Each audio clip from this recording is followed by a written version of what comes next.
Nagsisimula ang kwento 8 taon na ang nakakaraan kung saan ang isang napakalakas na puwersa ang palm unit sa oras at espasyo na nagiging sanhi ang pagkabitak ng kalangitan. Dito dumaan ang mga nilalang mula sa ibang mundo na pinaslang ang mga miyembro ng sangkatauhan sa kanilang kagustuhan. Ang kanilang pagsugod na ito ay naging dahilan ng pagkamatay ng napakaraming tao at malaki ang naging pinsala sa sangkatauhan na naging sanhi ng mabilis na pagbaba ng populasyon. Ang mga nakaligtas sa delubyong ito ay tinawag ang pangyayari na iyon bilang ang Magic Tide. Ang pagbabago sa magnetic field ng mundo ay nagdala ng isang propulsion system na pinalakas ang sangkatauhan. Dahil dito ay nagagawa na ng mga tao na magkaroon ng mga random na initial talent at maaari silang pumili ng iba-ibang propesyon sa tulong ng system. Pagkatapos nilang mamili ay binibigyan ang mga tao ng skill na katumbas ng props yung pinili nila na maaaring maibalik at maidala sa totoong mundo. Ang talento na makukuha nila ang pinaka-importante na ididikta ang kapalaran ng isang propesyonal. Mula sa araw na iyon ay nagsimula ang mga matatalinong tao na mamuhay sa isang bagong paraan ng pamumuhay at pakikipaglaban kung saan ang lipunan ay itinuon ang kanilang pansin sa pagpapalakas at pagpapalaki ng mga propesyonal. Ang unang Professional Academy ng Jiang City ay itinayo sa tulong ng pagkokonsidera ng mga nangyaring delubyo bilang blueprint nito at habang nakasalalay sa system ay sinasama nila ito sa kanilang training at gumagawa ng iba't ibang strategy copy na may magkakaibang difficulty at rank para mag-level up at sanayin ang susunod na henerasyon. Napupunta tayo ngayon sa First Professional Academy kung saan natitipon ang mga mag-aaral na nakikinig sa anunsyo ng principal. Ipinapaalam ng principal sa kanila na nagawa nilang lahat na kumpletuhin ang lahat ng theoretical study sa First Professional Academy at ang araw na ito ang nagiging importanteng araw ng paggising ng kanilang mga talento pati na rin ang una nilang pagtapak sa mga dungeon. Pinapahayo niya ngayon ang lahat ng mga mag-aaral sa loob ng formation na nasa gitna nilang lahat. Nagsisimula itong bumuo ng mga matatayog na pabilog na ilaw na naaayon sa mga level. Pinagpapatuloy pang sabihan ng prinsipal na naniniwala ito na pagkatapos ng maraming taon ng kanilang pag-aaral ay handa na sila para maging isang tunay na propesyonal at protektahan ang sangkatauhan kahit na ang ibig sabihin nito ay ang pagsasakripisyo ng kanilang sariling buhay. Ipinapaliwanag niya ngayon na ang mga mag-aaral ay tatawagin ayon sa kanilang numero at pupunta sila para mapasailalim ng talent awakening. Ang lahat ng mga mag-aaral na naroroon ngayon ay sasabit ng makita kung ano ang talento nilang makukuha. Nakikita natin ngayon ang ating bida na si Linye na nasa sabik ngayon dahil pagkatapos ng napakaraming taon na ginugol niya sa mundong ito ay dumarating na ngayon ang pinakahihintay na araw ng talent awakening dahil ang paggising ng talento ng isang tao ay ang pinakamahalagang bahagi para sa isang propesyonal. Ipinapaliwanag na ang kalidad ng mga talento ay nahahati sa mga ranggo kung saan nauuna ang common rank, career rank, legendary rank, subdivine rank, at mythical rank. Ang mythical rank talent ay hindi pa nakikita ng sinuman simula pa noong pagsisimula ng pagkakaroon ng awakening sa panig ng sangkatauhan. Ang pagiging swordsman at mage ang pinaka-pinag-aagawang mga propesyon at ang pagiging assassin, summoner at warrior ang sumusunod na pinakagusto pero ang mga priest dahil sa kanilang napakababang hilang mababang mobility at halos walang pagdating sa pag-atake ng kalaban ay nagiging walang silbi pagdating sa pagbibigay ng kontribusyon sa mga labanan kaya naman sila ang pinakaibaba ng ranggo na gusto ng mga tao na maging propesyon. Ang propesyon na ito ang pinakakinamumuhian na maging propesyon ng mga tao dahil sa tulong na rin ng mga makapangyarihang equipment at tataas na kalidad ng mga talent ay gagawa ng ibang propesyon na solo ang mga dungeon pero ang mga priest ay hindi ito makakayang gawin. Sa mga napakahirap naman na dungeon ay basta may napakagaling na player ay maaaring palitan ng mga mage at summoner ang role ng isang priest. Dahil dito ay napipilitan na lamang ang mga priest na manatili sa likod ng party kung saan nakakakuha lamang sila ng kakarampot na experience at hilang na ginagawa ang propesyon ng pagiging isang priest na napakawalang kwenta at pinagtatawanan na lang. Malilipat naman tayo ngayon kay Linye na nilalapitan ni Sumumo at maligalig itong tinatanong kung nakapagdesisyon na ba si Linye kung anong propesyon ang pipiliin nito. Nais nitong malaman kung gusto ba ni Linye na maging isang mage warrior o kaya naman ay assassin, pero sinasagot lang naman ito ni Linye at sinasabi na kagaya nga ng kanyang nabanggit noon ay walang silbi ang pag-iisip nito ngayon pagkatapos lamang na makuha niya ang kanyang talento na malalaman niya kung anong propesyon ng pinakabagay sa kanya. Nagtatampo naman dito si Sumumo at sinasabi na nagtatanong lang naman ito. Si Sumumo ay kapwa-estudyante ni Linye sa First Professional Academy at habulan siya ng mga lalaki kung saan marami ang nagkakagusto dito. Ang mga lalaking ito ay tinatawag pa siya ng isang diyosa at nabibighani sa kanyang kagandahan. Hanggang ialay ng mga lalaking ito ang buhay nila para lamang sa kanilang diyosa, pero tinatrato lamang siyang parang ordinaryong babae ni Linye. Sa kanyang pagtatampo ay tinatapik na lang ni Linye ang ulo ni Sumumo. Habang ginagawa niya ito ay ibinabaling na lamang ang tingin niya sa mga lalaking nagkakandara pa dito. Nang makita ang ginagawa ni Linye sa kanilang diyosa ay nagagalit na lamang at kumukulo ang dugo ng lahat ng mga lalaking naroroon. Inuutusan nila si Linye na hayaan ang kanilang diyosa. Umaalis na ngayon ang dalawa kung saan nangunguna si Linye na sinusundan ni Sumumo. Ang mga lalaking ito na sinusundan sila ay naiinis na lang kay Linye dahil isa siyang walang kwentang tao at isang pabigat lamang na nakikinabang kay Sumumo. Sa kanilang pagkainis kay Linye dahil sa kanyang pagiging mapagmataas at mayabang ay gusto na lamang nilang makita kung anong klaseng talent ang Majay gising nito. Naririnig naman lahat ni Sumumo ang pinagsasabi ng mga lalaking ito at sinasabihan sila na huwag silang siyawmobra at tigilan na ang pagchichismis tungkol kay Linye. Unang pumupunta ngayon sa formation para kunin ang kanyang talent ay si Wang Shuai na number 1001. Ipinapaalam ngayon na nagagawa ni Wang Shuai na makakuha ng isang rare rank na talent na tinatawag na powerful. Ang talent na ito ay binibigyan siya ng 50% na amplification ng lahat ng mga skill na base sa kanyang lakas. Nang makita ito ng iba ay pinupuri nila siya, nagpapakawala ito ng puting aura na nararamdaman ng lahat. Sinasabi ng mga naroroon na ang rare rank talent na ito na nakuha niya ay isang perpektong pares para sa strength propesyon ng pagiging isang warrior. Ngayon ay sinasabi na lang ng mga naroroon na siguradong magpapakitang gila si Wang Shuai sa magiging test nila mamaya. Habang nagsasaya sina Wang Shuai at mga aso nito ay napapalingon na lang si Shuai kina Sumumo at Linye na pinagkakaguluhan ng mga tao. Napapasabi na lang si Shuai nag-gusto na lamang nitong makita kung bakit siya pinapabura ng mga Diyos dahil naiinis na ito kay Linye. Naririnig naman ito ni Sumumo at pupuntahan na sana si Shuai pero napapansin ito ni Linye na pinipigilan na lamang siya at sinasabihan si Sumumo na huwag na lamang niyang pansin ang sinasabi ng mga lalaking ito.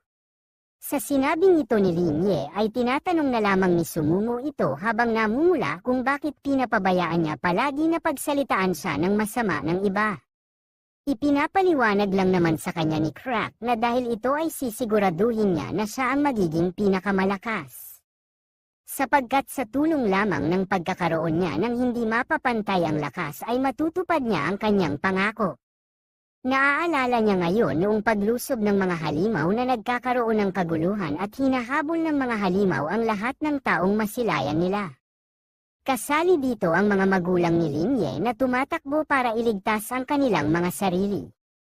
Habang sinusubukang makalayo sa mga halimaw ay may nakikita ang tatay ni Linye na isang bukas na shelter sa kanilang harapan kaya naman nagpapasya sila na pumunta roon. Ang nanay naman nito ay pinipilit na pakalmahin si Linye para hindi ito matakot dahil malapit na sila sa ligtas na lugar.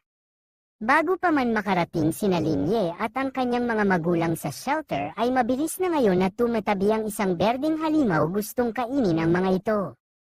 Paglingon ng tatay ni Linye ay napapasigaw na lamang ito at bigla siyang sinusuntok ng halimaw.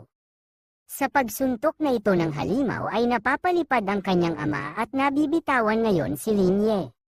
Nagagawa na rin ng halimaw na dakipin ang kanyang nanay habang sinasabihan naman siya ng kanyang ama na bilisan na pumunta sa loob ng shelter. Sinusubukan pa ni Linye na abutin ang kamay ng kanyang ama pero ito umaabot. Habang malapit ng kainin ng nanay ay sinasabihan niya ang kanyang anak habang umiiyak na dapat itong mabuhay at makaligtas anuman ang mangyari. Nagawa naman ni Linye na makaabot sa harap lamang ng shelter at napapansin sila ng mga tagapagbantay doon. Nang makita nila na may nakaligtas pa ay kaagad nilang ipinasok si Linye pero huli na para sa kanyang mga magulang na mailigtas pa. Sa loob ng shelter ay inaalok siya ng isang babae kasama ang anak nitong babae. Ipinapaalam niya kay Linye na mula sa araw na ito ay sila na ang kanyang magiging pamilya. Mula sa araw na yun ay magkasama ng pinalaki ng babaeng ito si Linye at Sumungo. Sa kanyang pangako ay alam niya na ang pagiging malakas lamang ang magiging susi para maprotektahan niya si Sumungo. Dumarating na ngayon ang numero ni Linye na 1,128 at nagpapalam ito kay Sumungo na nagtatampo. Pinaghihintay niya si Sumungo dahil aalis na ito at ang ginagawang ito ni Kakayo Sumungo ay nagbibigay ng matinding selos sa lahat ng mga nanunood na lalaki. Nang may malungkot na mga mata ay iniisip ngayon ni Sumungo kung ano ang mangyayari dito at kung ano ang makukuha niya. Wala na lamang itong magawa at pinanood si Linye na pumunta sa formation para makuha na ang talent nito. Habang nakatayo sa formation ay nagsisimula na itong umilo at nababalot ngayon siya ng gintong liwanag. Sa loob ng information ay pinapalabas ngayon ang kanyang astral projection kung saan nagiging isa siyang puting kaluluwa sa malawak na kalawakan. Kinakaharap niya ngayon ang isang maliwanag na ilaw na binubuo ng napakaraming kulay. Napapaisip na lang si Linye kung ito ba ang lugar para sa talent awakening. Inilalapit niya ngayon ang kanyang palad sa ilaw na ito at nang mahawakan niya ito ay hihiwalay ang bola ng ilaw na ito para maging itim at puting usok. Ang mga usok na ito ay nagiging mga malalaking dragon na pinapalibutan si Linye. Ang mga dragon na ito ngayon ay pumapasok sa katawan ni Linye at halos hindi pa makayanan ang kanyang katawan ang napakalaking puwersa na idinudulot nito at tinatanggap ng kanyang katawan. Pagkatapos niyang makuha ang mga ito ay ipinapaalam mo yun sa kanya ng system na nakuha niya ang mythical rank talent na reversal of heaven and earth.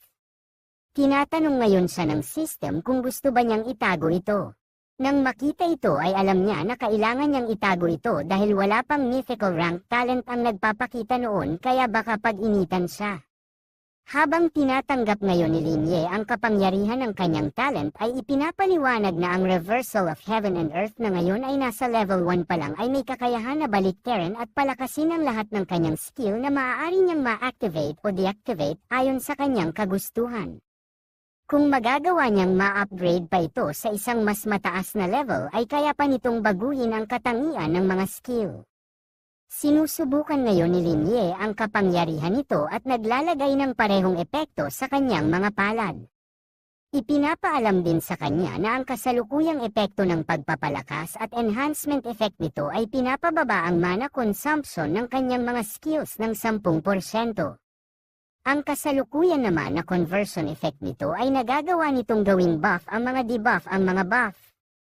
Maaari niyang gamitin ang mga negatibong epekto para palakasin ang kanyang sarili at vice versa kung saan para mapalakas pa niya ito ay kailangan niyang maabot ang level 10. Ngayon na nakikita na ni Linye na maaari nitong baliktarin.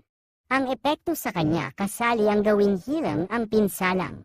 Matatamo nito at ang kakayahan na maaari niyang pagpalit quality nito ayon sa kanyang kagustuhan ay napapagtanto na lang ni Linye na hindi na siya matatalo ng kanyang mga kalaban pero kung ginamitan naman siya ng mga atake na hindi base sa skills ng kalaban kagaya ng basic strike o kaya naman ay binigyan siya ng heal ng isa pang priest ay maaari nitong paalang bisahin ang kanyang invincibility at bibigyan pa siya ng malubhang pinsala. Ngayon na nakikita niya ang overpowered na mga epekto ng kanyang skill ay napapagtanto na ni Linye kung bakit may pagpipilian na itago ang mga talent dahil maaari nitong ibunyag ang kahinaan ng isang propesyonal. Lumalabas na ngayon si Linye mula sa formation pagkatapos nitong makuha ang kanyang talent.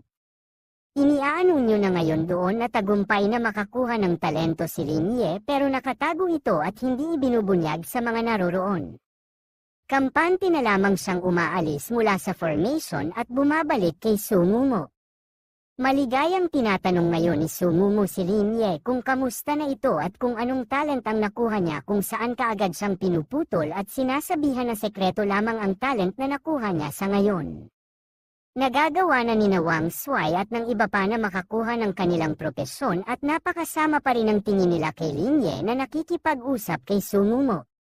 Tinatawanan ng mga asong kasama ni Shuai si Linye dahil kagaya ng kanilang inaasahan ay isang nakakahiyang talento lamang ang makakayang makuha ni Linye na mas gugustuhin lamang nito na itago ang lahat ng tungkol dito. Ito na raw ang patunay na ang basura ay nararapat lamang na makakuha ng basurang talent. Dagdag pa nila na nagkamali talaga ang kanilang Diyosa na magkagusto sa isang katulad ni Linye na basura. Napakasama pa rin ang tingin ng mga lalaki kay Linye at habang nag-uusap sina Linye at Sumumu ay tinatawag na ngayon si Linye para sa kanyang pagpili ng propesyon. Sunod namang tinatawag sa Talent Awakening si Sumumu na may number na 1233. Itinutulak ni Linye si Sumumu na nakikiusap na dahan-dahanin ang kanyang pagtulak sa kanya. Ipinapaliwang ngayon na ang mga mag-aaral na nagagawang kumpletuhin ang kanilang Talent Awakening ay susunod na magtutungo para pumili ng kanilang propesyon sa tulong ng Goddess Statue. Sumunod na pipili na ngayon ng propesyon si Linye na nakatayo sa harap ng estatwa. Tinatanong siya ngayon ng estatwa para piliin ang ninanais niyang maging propesyon. Nagsisimula ngayon na magpakita ng mga pagpipilian ang estatwa sa tulong ng mga gintong panel. Nagsisimula ngayong pag-isipan ni Linye na kung idaragdag ang ideya ng pagiging invincible niya sa halos lahat ng pagkakataon ay nakakasiguro na lang siya na ang reversal of heaven and earth ay isang uri ng divine skill. Para magamit ang talent niyang ito sa pinakanayong paraan ay kailangan niyang gumawa ng aksyon para solusyonan ang kanyang mga magiging kahinaan. Matapos ng kanyang panandaliang pag-iisip ay napagpapasyahan na lang ni Linye na piliin ang pagiging isang priest. Hindi kaagad nagiging isang priest si Linye dahil nanahimik muna ang estatwa at tinanong si Linye kung nakakasiguro ba ito ng kanyang pinili na pagiging isang priest dahil sa kasalukuyan ay siya pa lamang ang unang mag-aaral sa kanilang session na pinipili na maging isang priest. Kampanteng kinukumpirma ngayon ni Linye ang kanyang desisyon at nagkakaroon muli ng kaunting katahimikan sa pagitan nilang dalawa ng estatwa hanggang sa tanggapin na lang ang kanyang piniling propesyon. Kumikinang ngayon ang pinili ni Linye na propesyon at nagiging gintong ilaw na binabalot si Linye. Pagkatapos ng kaunting transformation ay nagkakaroon na ngayon ng bagong suot si Linye kasama na rin ang kanyang staff na ibinibigay lamang sa mga priest. Sa kasalukuyan ay mayroon siyang 100 health points at kung mababa ito sa 80 ay mapupunta siya sa injured state kung saan lahat ng kanyang attribute ay mababawasan ng kaunti. Kapag naman bumaba sa 30 ang kanyang health points ay mapupunta siya sa critically injured state kung saan lahat ng kanyang attribute ay madagdagan pa ng bawas at kapag mapupunta siya sa 5 o pababa na HP ay mapupunta siya sa dying state kung saan lahat ng kanyang attribute ay napakalaki ng ibabawas kung saan kung aabot ito sa 0 ay mamamatay na siya. Maliban pa rito ay may 100 mana points siya for strength, for constitution, 5 intelligence, 5 spirit at 5 agility kasama na ang kanyang mythic rank na reversal of heaven and earth.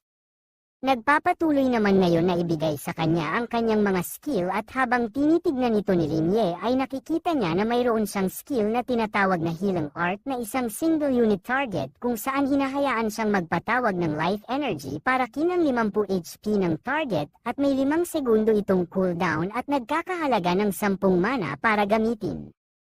Ang pangalawang skills naman niya bilang priest ay ang clarity art na maaari niyang gamitin sa isang target na nagpapatawag ng elemental spirits para pabalaykan ng 30 mana points sa target at may cooldown nito na 12 na segundo ngunit walang mana ang kailangan para gamitin. Ginagamit na ngayon ni Linye ang kanyang reversal of heaven and earth kung saan nababalot siya ng pula at itim na enerhiya na naiipon sa kanyang staff na nagiging bungo sa halip na krus. Sa tulong ng kanyang talent ay nabibigyan siya ngayon ng skill na reverse healing art na kagaya ng original na version ay maaari niyang gamitin sa isang target na binabawasan ito ng 50 health points sa pamamagitan ng pagkuha ng life energy nito na nagkakahalaga ng 9 mana at may cooldown na 5 segundo. Sinusubukan ito ngayon ni Linye at kagaya ng kanyang inaasahan ay nagagawa ng kanyang skill na bawasan ng direkta ang HP ng kalaban at hindi lamang simpleng pagdudulot ng damage.